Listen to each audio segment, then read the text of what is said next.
Hello मेरे प्यारे बच्चों, आज हम लोग 10 क्लास का फिजिक्स का पार्ट 1 चला रहे हैं, जिसमें कि प्रकाश का परावर्तन। और इसमें 20 क्वेश्चन इम्पोर्टेंट है जो बिहार बोर्ड में आने की प्रबल संभावना है। और जो भी हैं बच्चे जुड़ जाएं इसमें से, जो आपके एग्जाम होने वाला बिहार बोर्ड में से इसी क्वेश्चन आने की संभावना है। तो इसमें से देखेंगे बिहार बोर्ड मैट्रिक परीक्षा 2026 के अंतर्गत विज्ञान साइंस है। इसमें प्रकाश का परावर्तन पार्ट 1 20 MCQ क्वेश्चन है, जो कि क्वेश्चन नंबर पहला से स्टार्टिंग करते हैं। क्वेश्चन नंबर पहला लेते हैं, समतल दर्पण में बनने वाला प्रतिबिंब होता है। ऑप्शन नंबर ए है वास्तविक, काल्पनिक, उल्टा, छोटा। इसमें से समतल दर्पण की बात किया जाए, इसमें बनने वाला प्रतिबिंब होता है आपका काल्पनिक। ऑप्शन नंबर बी हो जाएगा काल्पनिक, जो कि समतल दर्पण आप लोग देखे होंगे। समतल दर्पण में ये समतल दर्पण है, और इसमें से समतल दर्पण का जो बनने वाला प्रतिबिंब होता है काल्पनिक होता है। दर्पण वो होता है जिसके पीछे में पेंट कर दिया जाए और इससे प्रकाश का परावर्तन होता है, इसको कहते हैं समतल दर्पण। और इससे से बनने वाला प्रतिबिंब होता है काल्पनिक। और समतल दर्पण की बात किया जाए, जितने दूरी पर वस्तु रहेगा उसके पीछे उतने ही दूरी पर प्रतिबिंब बनता है। अगर कोई व्यक्ति समतल दर्पण के सामने भी वेग की दौड़ रहा है, तो उसको दौड़ता हुआ प्रतिबिंब टू वेग दिखा हुआ प्रतीत होता है 2v से। अगर कोई वस्तु भी वेग से दौड़ता हुआ आ रहा है तो उसको कितना दिखाई देगा 2v वेग से। समतल दर्पण में अपने पूरा प्रतिबिंब देखने के लिए, वस्तु को पूरा प्रतिबिंब देखने के लिए मनुष्य को समतल दर्पण से ऊंचाई कम से कम उसकी आधी होनी चाहिए। कितनी होनी चाहिए? आधी होनी चाहिए। अगर कोई व्यक्ति 6 फुट का है, कोई व्यक्ति अगर 6 फुट का है और उसका अपना प्रतिबिंब पूरा देखना चाहते हैं समतल दर्पण में, उसको समतल दर्पण लेना पड़ेगा 3 फुट का। कितने फुट का लेना पड़ेगा? 3 फुट का लेना पड़ेगा। व्यक्ति का प्रतिबिंब दिख जाएंगे।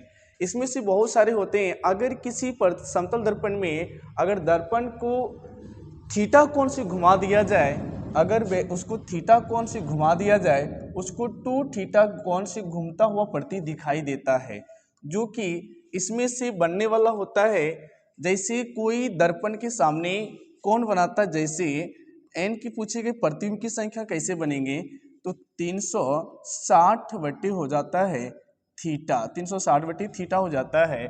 और इसमें से हमेशा बनता है आपका विषम प्रतिबिंब बनेगा। अगर यही मान लेते अगर सम बन जाए तो क्या करेंगे, 360 थीटा -1 को कर दिया जाता है, जो कि आपकी प्रतिबिंब की संख्या निकल जाएगा। हमेशा निकलता है विषम में। इसमें से देखा जाए, क्वेश्चन नंबर लेते हैं दूसरा। अवतल दर्पण में अनंत पर स्थित वस्तु का प्रतिबिंब कहाँ बनेगा? हम इसमें कहाँ पर बनेगा, तो इसका आंसर क्या हो जाएगा? फोकस पर ही बनता है। क्वेश्चन नंबर लेते हैं 3। उत्तल दर्पण में बना प्रतिबिंब होता है। उत्तल दर्पण आप लोग देखे होंगे, उत्तल दर्पण इस टाइप का होता है, जो कि इसमें से प्रकाश जब गुजारेंगे तो मिलता हुआ प्रतीत होता है। इसका कैसे बनेगा, तो हमेशा बनता है इसमें उत्तल दर्पण में जो प्रतिबिंब बनेगा हमेशा क्या बनेगा, सदैव छोटा ही बनता है, जो कि यहाँ पर P हो जाएगा, फिर यहाँ पर F हो जाएगा, फिर यहाँ पर C हो जाएगा, फिर यहाँ पर अनंत हो जाएगा। और इसमें से कहीं भी गुजारेंगे तो हमेशा प्रतिबिंब कैसा बनेगा, छोटा ही बनता है। क्वेश्चन नंबर लेते हैं 4। दर्पण सूत्र। दर्पण सूत्र जो होता है 1/f बराबर 1/v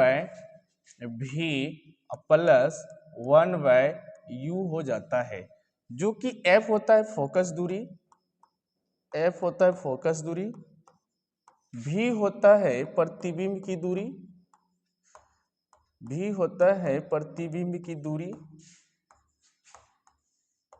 और u होता है वस्तु की दूरी, u होता है वस्तु की दूरी, जो कि इसका आंसर हो जाएगा 1/f बटे 1/v प्लस 1/u होता है। ये प्रतिबिंब की सूत्र होता है। लेंस के सूत्र पूछा जाए तो बोलेंगे 1/f बराबर 1/v माइनस 1/u होता है। क्वेश्चन नंबर लेते हैं 5। आवर्धन का सूत्र है m बराबर v/u, m बराबर u/v, m बराबर f/u, m बराबर f/v। इसका हो जाएगा v/u होता है। आवर्धन m बराबर होता है, आवर्धन जो होता है m बराबर v/u होता है। इसको बोलते हैं प्रतिबिंब की ऊंचाई, प्रतिबिंब की ऊंचाई बटे वस्तु की ऊंचाई, वस्तु की ऊंचाई, या इसको लिखेंगे हाइट ऑफ इमेज बटे हाइट ऑफ ऑब्जेक्ट होता है, यानी वस्तु की ऊंचाई होता है। इसमें से दर्पण की बात किया जाए तो दर्पण में जो होता है आवर्धन, दर्पण में आवर्धन की बात किया जाए तो माइनस v/u भी होता है, जिसको कहते हैं आवर्धन m बराबर, ये सूत्र होता है जो कि इसका सूत्र हो जाएगा m बराबर v/u।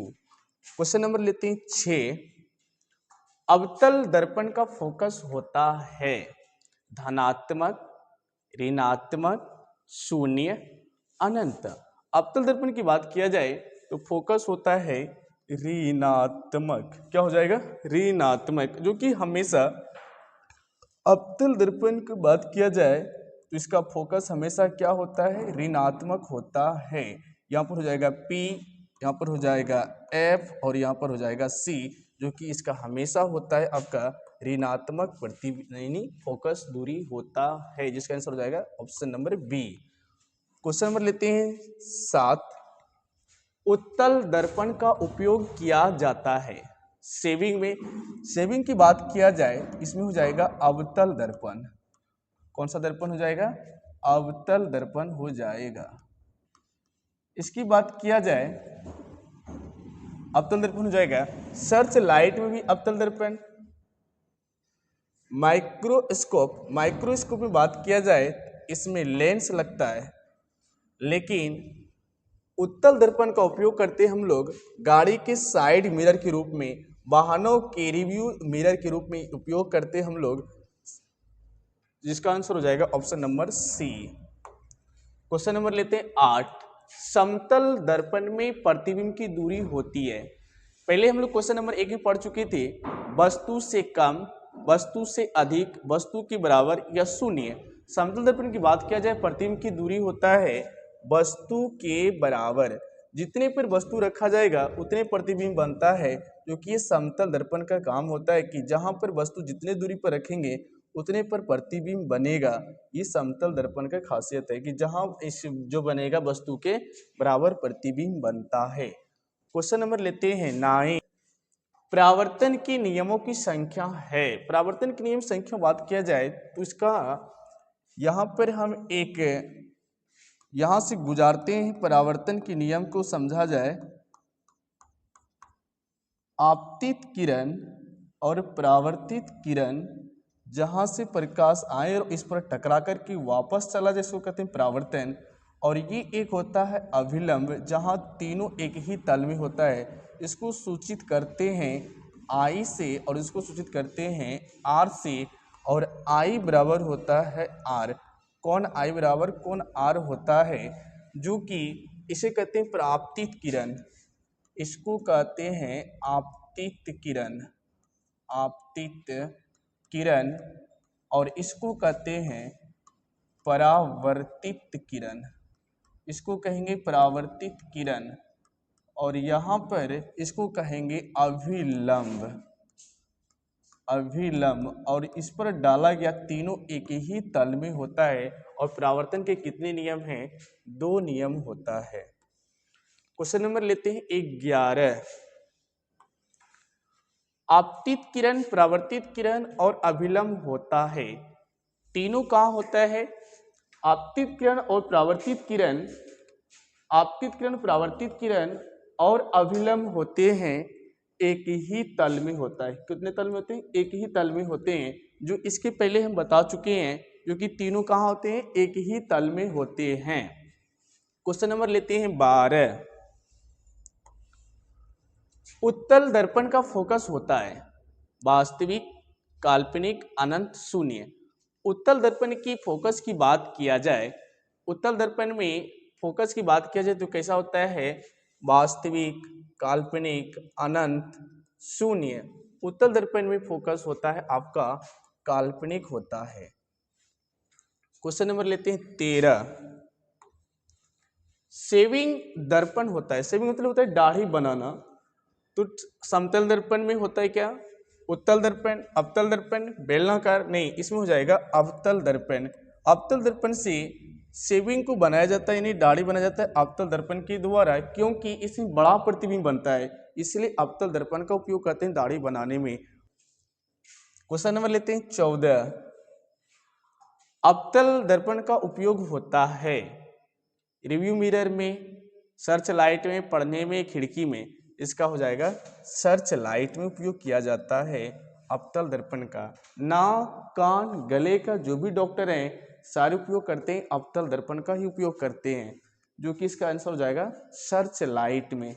इसमें बात किया जाए तो हो जाएगा उत्तल दर्पण। कौन सा दर्पण हो जाएगा? उत्तल दर्पण हो जाएगा। क्वेश्चन लेते हैं 15। जब वस्तु केंद्र पर रखी हो तो प्रतिबिंब बनता है। कहां पर बनेगा? जब वस्तु केंद्र पर रखी हो तो प्रतिबिंब बनेगा केंद्र पर ही बन जाता है। कैसे बनता है? Question number 16। परावर्तन में कोण आई और आर, यानी आई और आर जो होता है बराबर, असमान, शून्य, दो गुने। आप लोग कभी बताई थी इसके क्वेश्चन पहले में, अगर कोई किरण आता है, आपतित किरण और परावर्तित किरण सब यहाँ से गुजरती है, आपतित किरण और परावर्तित किरण, और इसमें डाला गया अभिलंब, और यहाँ पर हो जाएगा कोण आई और ये कोण हो जाएगा आर, दोनों बराबर होता है। दोनों क्या होता है? बराबर होता है। क्वेश्चन नंबर लेते हैं 17। समतल दर्पण में प्रतिबिंब होता है छोटा, बड़ा, समान आकार का, बदलता हुआ। इसका आंसर हो जाएगा समान आकार का होता है। ऑप्शन नंबर सी हो जाएगा। समतल दर्पण में प्रतिबिंब कैसा बनेगा? समान आकार का बनता है। 18। अवतल दर्पण का उपयोग दंत चिकित्सक करते हैं क्योंकि छोटा प्रतिबिंब, बड़ा प्रतिबिंब, वास्तविक प्रतिबिंब, उल्टा प्रतिबिंब। अवतल दर्पण में हमेशा वस्तु का प्रतिबिंब जो बनता है ये बड़ा भी बनता है, छोटा भी होता है, लेकिन अधिकतम बड़ा ही बनता है, इसलिए डॉक्टर उपयोग करते हैं अवतल दर्पण का। उत्तल दर्पण का आवर्धन होता है एक से अधिक, एक के बराबर, एक से कम या शून्य। इसका आंसर हो जाएगा ऑप्शन नंबर सी, यानी एक से हो जाएगा कम। क्वेश्चन नंबर लेते हैं 20। परावर्तन का नियम किस पर लागू होता है? परावर्तन के नियम की बात किया जाए किस पर लागू होता है? किस पर लागू होता है? केवल समतल दर्पण, केवल अवतल दर्पण, सभी दर्पण, केवल उत्तल दर्पण में। इसका हो जाएगा सभी दर्पण में परावर्तन का नियम लागू होता है। कहाँ? जहां से प्रकाश आए और लौट करके वापस चला जाए, इसको कहते हैं प्रकाश का परावर्तन। ठीक है, 20 क्वेश्चन लेकर आए थे, 20 क्वेश्चन हो गया है, और इसके बाद फिर अगला वीडियो देखेंगे। आप लोग को अच्छा से देखें और